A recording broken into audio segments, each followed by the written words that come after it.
Do not paper tune. That's what all of you guys just clicked on this video to see. That is not what I'm gonna say. But it's close. Paper tuning is a great form of tuning, but it's just the start of tuning. It's not gonna get you the end result. It's just a good place to start.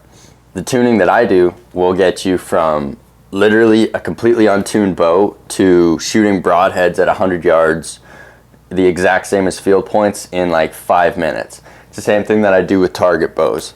It's the exact same tuning. It's super simple, super easy.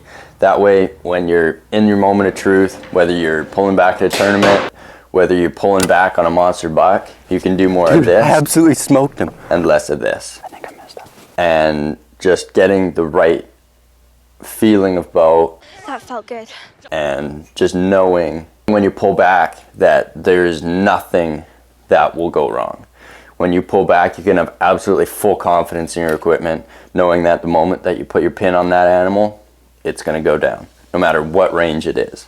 Whether it's 20 yards, whether it's 100 yards that you're pulling back, you know that that animal is not going to go more than 40 yards. What I do to start off with a hunting bow is quite simple, actually. I shoot a bear shaft.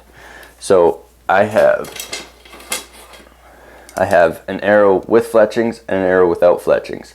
I start off with both of them having field points. I shoot both of them at the target, and I adjust my rest until both of these arrows touch each other. I might be wondering, how do you make it so that a fletched arrow shoots the exact same as a non-fletched arrow? Magic.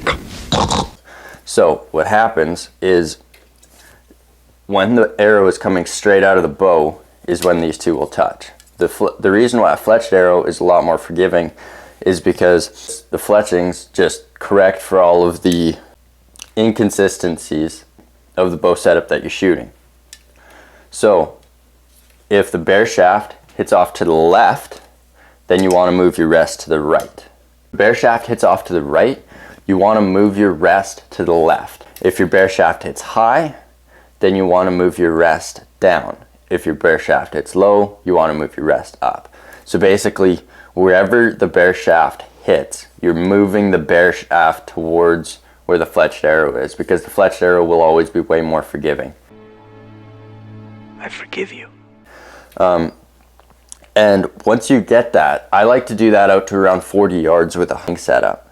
And once you do that, I have found very little difference between throwing broadheads onto a fletched arrow compared to not. That is just about all that I do for tuning for a hunting bow. Yes, I still shoot a broadhead at a target and a field point at a target and make it so that they're pretty close.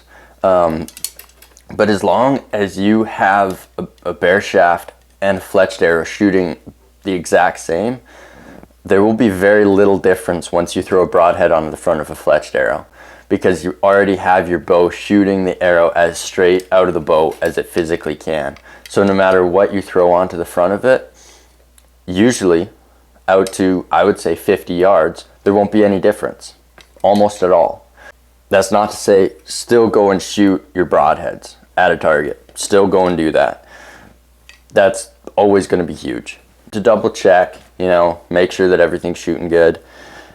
But that's just about all that I do for tuning. And for a target setup, I bear shaft tune out to about 35 yards, 40 yards.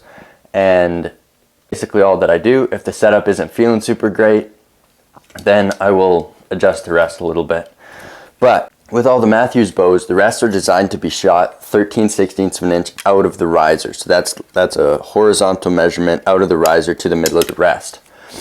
If your arrows are not shooting within probably 3/8 of an inch of that, then most likely the spining of your arrows are off. Like if you're bear shaft tuning and you're like, wow, my rest is way off to the left, most likely the spining of your arrows are off.